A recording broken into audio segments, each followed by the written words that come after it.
April 19, 1994. Tuesday, Columbia Records ships 59,000 copies of an album by a 20-year-old kid from Queensbridge. Today, it lives in the Library of Congress. So here's the question. How does a record made for one room end up belonging to everyone? And what year did it land in? Here's what came out that Tuesday. 10 tracks, 39 minutes, 51 seconds, 5 producers, 1 feature. First week sales, about 59,000 copies. Debut position on the Billboard 200, number 12. Strong for a regional debut. Not Snoop Doggystyle numbers, and we'll come back to that, but strong. The Source magazine gave it 5 mics. That was unprecedented. The Source had basically been treating 4 mics as the ceiling for debut albums. 5 mics for a 20-year-old's first record was a magazine-defining call. Rolling Stone gave it 4 out of 5 stars. Pitchfork didn't exist yet. The gatekeepers were The Source and Vibe, and inside the genre, the verdict was unanimous on day one. So critics knew right away. The record was a critical phenomenon at launch. The mass market took 7.5 years to catch up. RIAA Gold certification, January 17, 1996. Platinum, December 6, 2001. Most albums that go platinum do it inside a year. This one took a decade. That gap is the whole story. Why did the critics call it first? Why did the audience take so long? And what changed in between? Quick pivot. Forget the specs for a second. What is Illmatic actually about? It's hip-hop's first documentary record. Nas isn't trying to sell you anything. He's taking notes from inside the building, the bench out front, the kid going to the store, the cop on the corner, the grandmother in the window. He writes it like a journalist working a beat.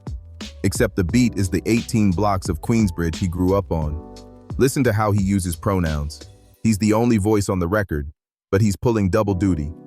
We, for the community. I, for the witness. 10 tracks, 5 themes, 1 voice. NY, State of Mind, opens cold. Queensbridge as documentary footage. The cornet track is the mortality piece. The World Is Yours is the ambition track. One Love. Letters to Friends Locked Up. Memory Lane and Represent are the QB anchor poems. It ain't hard to tell, the closer. 20-year-old declaring the room. The innovation is the angle. No mythology, no posture, no commercial pivot, no skits. The radio doesn't get a hostage track. 39 minutes, end-to-end intentional. Hip-hop had never had a record that read like reportage. That's the record before the framework. That's what those 4 unwritten rules were protecting. Illmatic didn't appear out of nowhere. 2 people put their hands directly on it before the album was even a record. The first is Nas's father, Dara, born Charles Jones III, Natchez, Mississippi, 1941. A jazz cornetist. Ran with the New York loft scene in the 70s and 80s. Don Cherry, David Murray, Henry Threadgill. The household sound was Last Poets, Gil Scott-Heron, Bob Marley, and the jazz records Olu played on himself. Olu plays cornet on track 4, the only live instrument on the entire album. The thing he passed down isn't the cornet though, it's the phrasing. Nas raps like a horn player. The breath control, the comfort with improvisation, the way the line lands inside the bar, that comes from growing up around jazz musicians. The second contributor, Large Professor, William Mitchell, member of Main Source. In 1991, Large Pro produces a song called Live at the Barbecue on Main Source's debut album. The third verse is delivered by a 17-year-old from Queensbridge named Nasir Jones. That verse becomes the most talked about unsigned MC moment in New York for the next year. Large Pro held the demo together. Looped beats for Nas through the demo years. Produced 3 of Illmatic's beats himself. Around them, the Queensbridge MC tradition that put the block on the map before Nas could vote. MC Shan, Marley Marl, the Bridge Wars, and the prosodic blueprint every 90s New York MC was writing inside, Rakim and Kool G Rap. 5 contributors total, 2 direct, 3 texture. All of them showed up in the studio with Nas in 1993. No debut hip-hop album had ever pulled 5 top-tier producers. Illmatic did. DJ Premier, 28, produces 3 tracks. Pete Rock, 23, produces 1. Q-Tip, who just turned 24 9 days before the album dropped, produces One Love. Large Professor, same Large Pro from Chapter 2, produces 3. L.E.S. produces the lone feature track. 5 producers, 10 tracks, each bringing a different room of the studio to a Queensbridge teenager who hasn't released an album yet. Take NY State of Mind. Premier built the beat in the studio. Piano loop, Joe Chambers, Mind Rain, 1978. Drums, Kool and the Gang, NT, 1971. Nas mumbled the verse to himself, dropped it in one take. The opening line, "I don't know how to start this," left in as an accident. "The world is yours." Pete Rock built it for himself. Played it for Nas once, handed it over. The Ahmad Jamal piano loop from 1970, "I Love Music," gets a second life on a Queensbridge rap record. That's the kind of handoff this album is full of. One song on Illmatic has a guest verse. 1. AZ, Anthony Cruz. 21 years old, Brooklyn, Queens neighborhood of a sort to Nas. He came up through the same scene, was buzzing in the underground in '93, hadn't released an album yet. The session happens at Battery Studios. AZ walks in. He hears the beat. He writes the verse on the spot. Visualizing the realism of life and actuality, a person's status depends on salary. That verse gets the opening of the song. Before Nas. From the kid who just wrote it in a booth, AZ goes on to drop Do or Die the next year. Gold certified. The Firm with Nas in '97. The Essence with Nas on Asiatic in 2002. Do or Die 2 in 2021.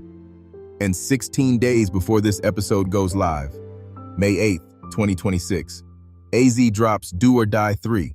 We're going to come back to that. Here's the world Illmatic dropped into. First, The Field, 12 months, 6 classics. Hierarchy matters here. November 9th, 1993. Wu-Tang Clan, Enter the 36 Chambers. Staten Island reframes the entire East Coast sound.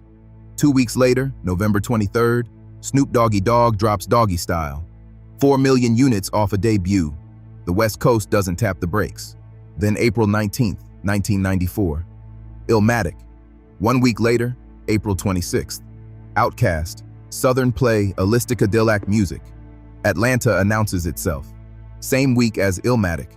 Different coast, different rule set. 5 months after that, September 13th.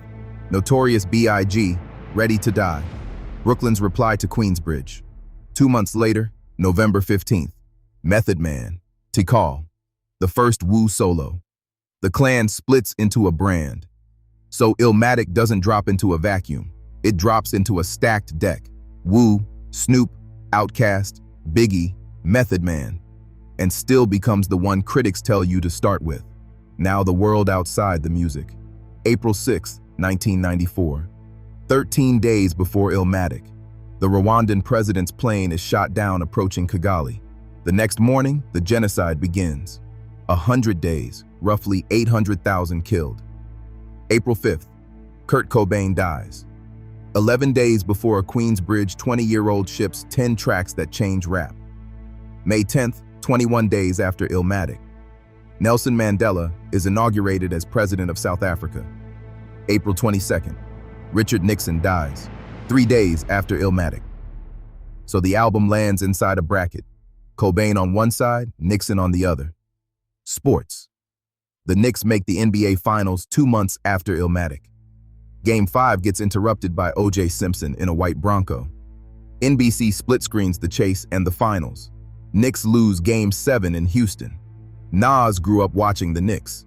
He's been courtside at the Garden ever since. The album lives in the Library of Congress now. The Knicks haven't won a title since 1973. Same summer, the World Cup hosts in the U.S. for the first time. Andres Escobar scores an own goal against the United States. 10 days later, shot dead in Medellin. November. George Foreman, 45, knocks out Michael Moorer, oldest heavyweight champion in history. That's the year. Now, the commercial story. 59,000 copies, week 1, debut number 12. Critics, unanimous. Source, 5 mics. Vibe, glowing. Rolling Stone, 4 out of 5. 6 months in, the album is selling steady but not breaking. A year in, still steady. 21 months in, January 1996. It goes gold, 500,000 copies. 7 years and 8 months in. December 2001, it goes platinum, 1 million. By that point, Illmatic's legend is being assigned to it by every rapper who came up listening to it. Jay-Z drops Reasonable Doubt in 1996, built explicitly against the Illmatic template. Tight LP, no skits. Every song carries its own weight. He'll go on to sample Nas's vocal on Dead Presidents 2. By 2012, Kendrick Lamar drops Good Kid, Mad City, what critics will call the West Coast Illmatic. Joey Badass, born January 20th, 1995, 9 months after Illmatic, drops his 1999 mixtape, entirely Illmatic coded. The audience that finally pushed Illmatic over 1 million in 2001 wasn't the audience that bought it in '94. It was the next generation who'd heard it growing up. The legend got assigned over time. It wasn't delivered at launch. Here's the framework principle. A 20-year-old in Queensbridge in 1994 wrote a set of unwritten rules. 10 tracks, no skits, every song earns its place, no commercial pivot, and then walked away. 30 years later, the genre still tests itself against those rules. Every descendant we surface, we pull the line back to that framework. Jay-Z, The Rival, dissed Nas on Takeover in 2001. You made one hot album every 10 years.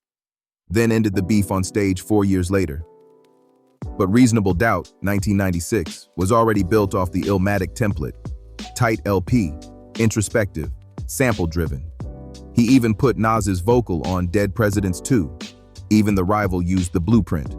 Kendrick Lamar, born June 17, 1987. Turned 7 on the day of the O.J. Bronco chase. 18 years later, Good Kid, Mad City. And critics, without coordinating, call it the West Coast Illmatic. Same coming-of-age frame from a single city block. Same narrative density. Same documentary discipline. The framework crossed coasts. J. Cole, 9 years old when Illmatic dropped. The idolization here isn't a vibe. It's on tape. 2011, Cole drops Work Out, a commercial radio single. 2013, on Born Sinner, Cole drops a song called Let Nas Down. Opening bar, I used to print out Nas raps and tape them up on my wall. The hook, I let Nas down. The backstory, producer No ID tells Cole that Nas heard Work Out and didn't get it. So Cole, on wax, apologizes to his idol. Read that carefully. A platinum-selling rapper releases a song apologizing for breaking the Illmatic rule about commercial pivots. The framework enforced itself 19 years after release against an MC who wasn't born yet when it dropped. Nas heard the apology. Nas got on the remix. Cole called it Made Nas Proud. A year later, Cole drops Forest Hills Drive. Tight LP, no features, no skits, every song carrying its own weight. The blueprint, run end to end.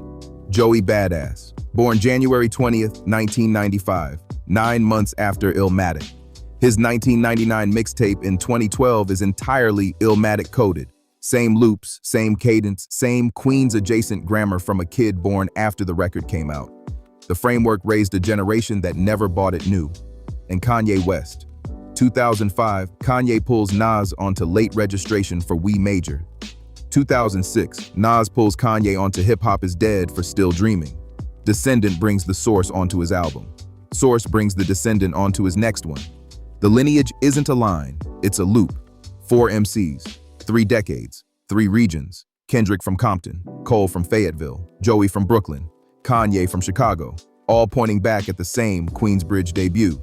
2020, Library of Congress adds Illmatic to the National Recording Registry.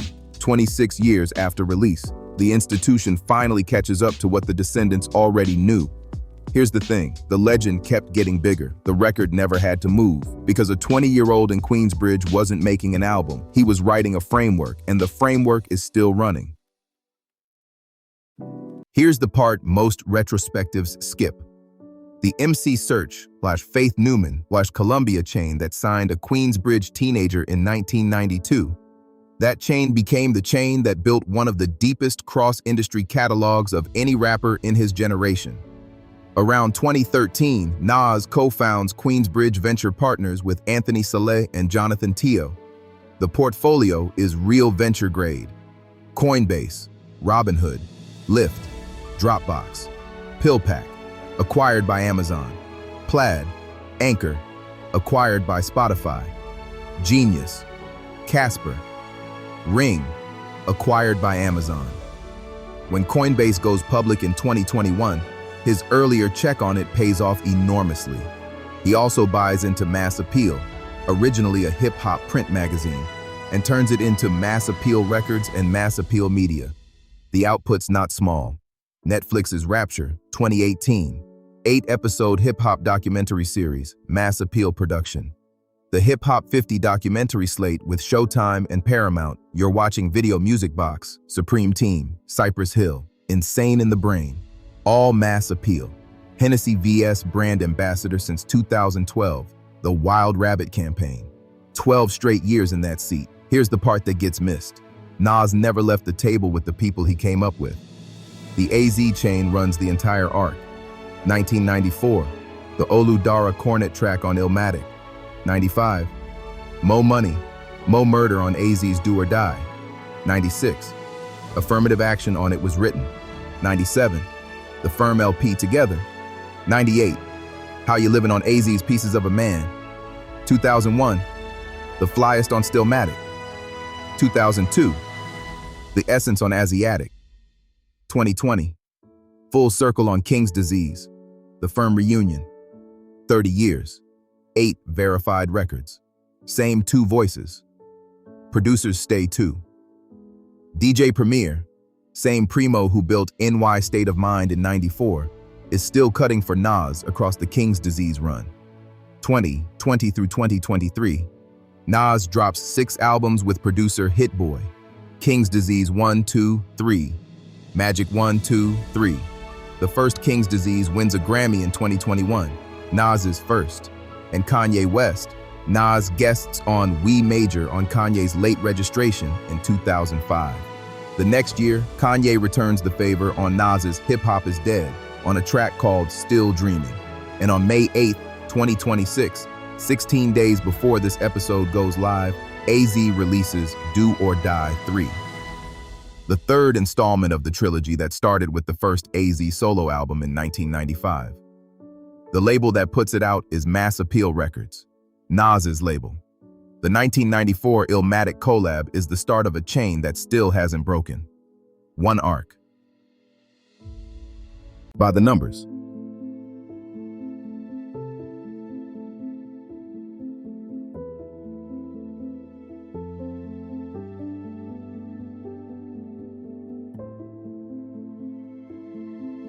It's 2026.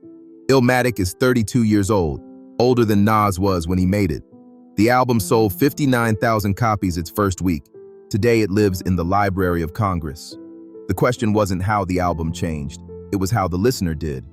The 1994 Illmatic collab is the start of a chain of 8 verified Nas and AZ records that ends, for now, with Do or Die 3 on Mass Appeal Records. The label Nas built from the business education Illmatic gave him. 32 years. One arc, still running. Next on, when it dropped, Commodores, the self-titled, 1977, the album with Easy and Brick House, the record that turned 6 dudes from Tuskegee into the band that defined Motown's second act. Subscribe so it finds you.